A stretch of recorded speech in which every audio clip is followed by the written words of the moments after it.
Hi everyone, this is Mrs. McTutor.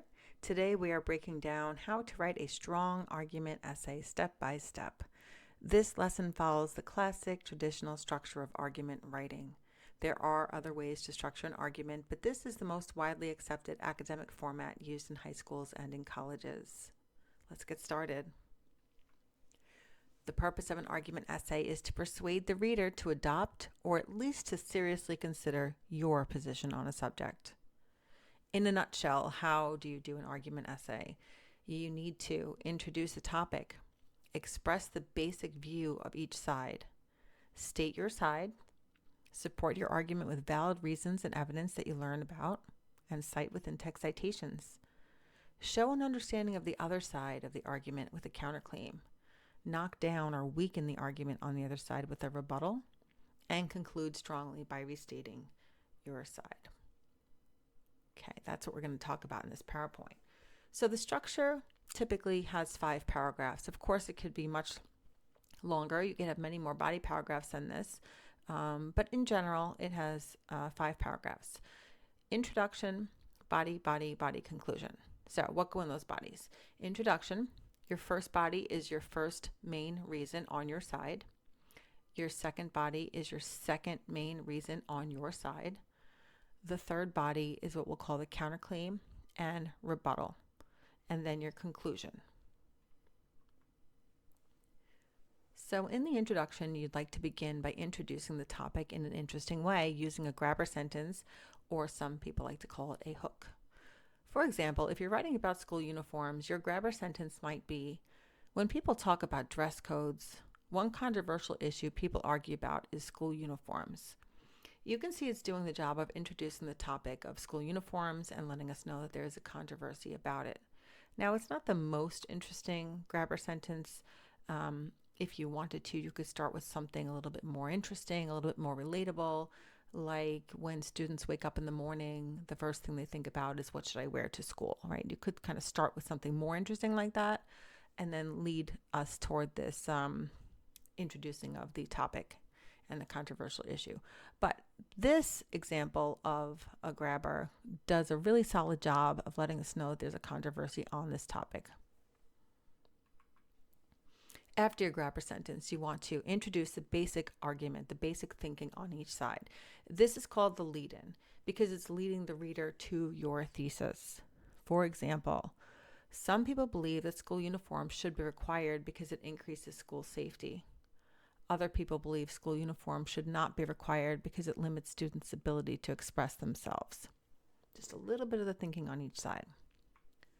And then you need to write your thesis statement, also known as a claim. This is the statement that tells what side you are on. It is crucial for you to include a thesis statement. Sometimes you might include words like should or should not. I mean, you won't always have those words, but something that gives it a really definitive choosing of a side. For example, school uniforms should be required. As part of your thesis statement, list your 2 main reasons, 2 big, broad reasons on your side of the argument. And whatever 2 reasons you put here at the end of your introduction, they will become your first 2 body paragraphs. So here's our example. School uniforms should be required because they are economical and they lead to higher grades. So if we say they're economical and they lead to higher grades, the reader is expecting your first body to be about economical and your second body to be about higher grades.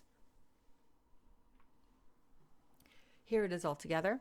When people talk about dress codes, one controversial issue people argue about is school uniforms. Some people believe that school uniforms should be required because they increase academic success.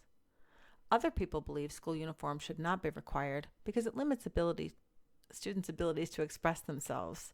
School uniforms should be required because they are economical and they lead to higher grades. So your body paragraphs 1 and 2 will focus on those 2 main reasons that you just stated at the end of your introduction. Each should begin with a topic sentence.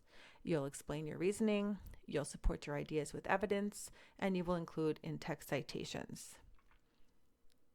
Let's have a little note here about citations. In a Regents-style argument essay, Students will cite evidence by referencing the source number and the line number, following the directions of the exam. So perhaps source 3, line 15, or source 2, graphic. In other academic writing, such as classroom essays, research papers, college level writing, students typically will use MLA format or APA format instead. The structure of the argument remains the same, only the citation format changes depending on the task. So here's an example of a first body paragraph. Again, the reader in this case is expecting this first body paragraph to be about school uniforms being economical. When I read this, let's watch for a few things. One, please notice that there is a clear topic sentence. Also, notice that there are several pieces of evidence, and each time you will see in-text citations used. This even has a concluding sounding sentence to the paragraph. One reason why school uniforms should be required is that they are more economical. Compared to buying clothes in regular clothing stores, uniforms are significantly cheaper. According to a 2017 study by Stony Brook University, quote, parents can spend nearly half as much on school uniforms than they would on popular designer clothes. And there's an in-text citation. Source 3, lines 24 to 26. One parent states, quote, the jeans my daughter wants to wear cost $40 each and her shirts cost about $30 each. The school uniform only costs $40 for the entire outfit. This saves our family a lot of money over the school year. And there's an in-text citation. Since the uniform is worn every day in school, students would only need 2 or 3 of them and then wash them to have enough clean clothes for the week. Without school uniforms, many students need to buy many different outfits to wear each day. In-text citation. This can be very expensive. School uniforms are clearly more economical. The second body paragraph here, again, the reader is expecting it to be about higher grades because it was stated at the end of the introduction. Look again for that topic sentence, many pieces of evidence, all with in-text citations. Another reason why school uniforms should be required is that they lead to higher grades in school. Many studies have been done about the effects of school uniforms, especially how they relate to academic success. A 2015 study showed that in one public school in Texas, academic achievement rose significantly when school uniforms became mandatory. Quote, the graduation rate in high school rose 10% in one school year alone. In-text citation. In one school district in New York City, students reported that they felt more able to focus when students were required to wear school uniforms. They felt less distracted about fitting in and felt more a part of their school. In-text citation.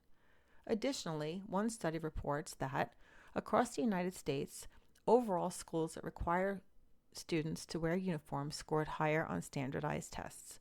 In-text citation. School uniforms are certainly having a positive effect on student performance. The third body paragraph will include the counterclaim and rebuttal, which is essential. It shows that you have an understanding of the other side of the argument, and it also makes your argument stronger. Now, anytime you're writing an argument or even having a conversation with someone about a controversial issue, you will be taken more seriously and respected if you show that you did read up and you have an understanding of the other side. When you're actually writing an argument essay, it's a necessary component, but you might want to keep that in mind even when you're having just regular conversations. Just show that you understand the other side. So the counterclaim is what the other side thinks, and the rebuttal, why the other side is wrong, or why your points are more valuable. Now, you don't want to hit all the points on the other side in your counterclaim. That would be too much.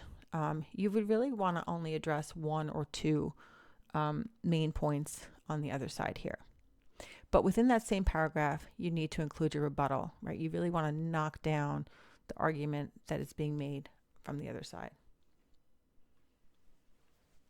In this example paragraph, you can see I wrote the counterclaim in purple and the rebuttal in green.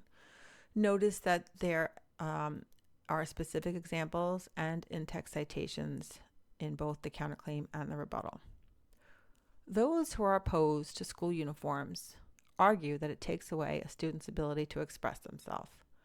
They argue that students should be able to wear whatever they like to express to the world who they are and what they represent. In-text citation.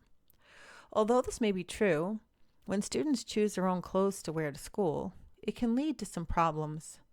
Some students wear clothing that represent gangs, for example, in text citation. This can cause anxiety and pressure for students in the school, which can be distracting and lead to an uncomfortable school environment. In other cases, students might feel pressured to buy and wear certain types of clothes to fit in text citation. All of these things can be distracting and get in the way of learning. School uniforms do not cause such a distraction, and this is better for students. Your conclusion paragraph, you will want to strongly restate your thesis and restate your two main reasons. Make sure you have at least 2 to 3 sentences. I suggest using strong sounding words like "it is clear that" or "it is evident that." It has that strong concluding sound. It is evident that school uniforms should be required in school districts. Uniforms are much more economical than buying regular clothes, and wearing school uniforms clearly leads to higher grades. School uniforms are a good idea for all students. So this is the essay that we use throughout the slides as my example paragraphs, and here it is all put together in one essay. You can pause here and read it over if you like. And on the next screen is the same essay, same structure, same topic, same examples, but we have it written with a more elevated voice, a little bit more elevated language. And you'll notice here that we even have a more interesting grabber sentence. So I will just take a moment to read this. Every morning, millions of students stand in front of their closets deciding what to wear to school. For some families, these daily decisions come with a significant financial burden and social stress. When it comes to the debate over dress codes, few topics are as divisive as school uniforms. Supporters argue that uniforms foster academic success and provide financial relief for families, while opponents contend that they stifle individual expression. The evidence strongly suggests that requiring school uniforms benefits students by being more economical and contributing to higher academic performance. No one can deny that school uniforms are financially advantageous to families. Unlike the cost of continually purchasing trendy, often expensive clothing, uniforms provide a more affordable alternative. According to a 2017 study by Stony Brook University, parents can spend nearly half as much on school uniforms than they would on popular designer clothes. The difference in cost is staggering, and most people are not aware of this. One parent explains, "The jeans my daughter wants to wear cost $40 each, and her shirts cost about $30 each. The school uniform only costs $40 for the entire outfit. This saves our family a lot of money over the school year." With just a few sets of uniforms, students are set for the week, eliminating the need for multiple outfits and significantly reducing clothing expenses. Clearly, uniforms provide a more economic approach for families. In addition to being cost-effective, school uniforms have also been linked to higher academic achievement. Numerous studies underscore the connection between mandatory uniforms and academic improvement. For instance, a 2015 study found that a public school in Texas saw a 10% increase in its graduation rate within just 1 year of implementing uniforms. In New York City, students reported feeling less pressure to fit in, and more of a sense of school pride and focus when uniforms were required. Furthermore, one national study revealed that schools requiring uniforms tend to score higher on standardized tests across the board. These findings underscore that school uniforms positively impact academic performance by reducing distractions and fostering a more focused learning environment. Opponents of school uniforms argue that mandatory attire suppresses students' individuality and personal expression, asserting that clothing choices allow students to convey their identities. However, allowing unrestricted clothing choices in schools can lead to unintended consequences. For instance, some students might wear clothing affiliated with gangs, creating an atmosphere of anxiety and tension. Others may feel compelled to wear certain brands or styles to avoid standing out, adding unnecessary pressure to an already challenging school environment. Uniforms remove these social pressures, allowing students to focus on their studies in a safer, more inclusive environment. It is clear that the advantages of school uniforms are evident. There are They are a cost-effective choice for families and contribute to an improved academic experience for students by reducing distractions and fostering unity. For these reasons, implementing school uniforms in school districts is a practical and beneficial choice that ultimately supports student success. So again, same structure, same essay, a little bit more elevated language. If this video lesson was helpful, please give it a like and subscribe to my channel. I will keep making these video lessons if you find them helpful. Thank you for visiting.